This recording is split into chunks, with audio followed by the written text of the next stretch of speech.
Hello guys, ayan, good morning. So, ito po, sa probinsya, ito po ang ginagawa para tapalan yung may mga butas na mga kaserola. Mga kaldero, ayan, ito lang po ang gamit. Yung mga pinagbalutan ng mga kape, gugupitin lamang. Napakaganda ng kuko mo. Ganyan po ang mga kuko ng mga probinsyana. Yan. Tapos, papainitan sa kalan.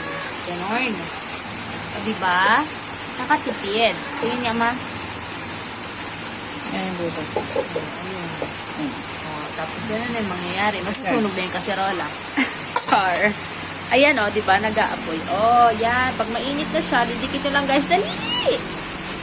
Ayun! O, diba? Good job, mother. Oh, nice one. Ayan, kasi ito.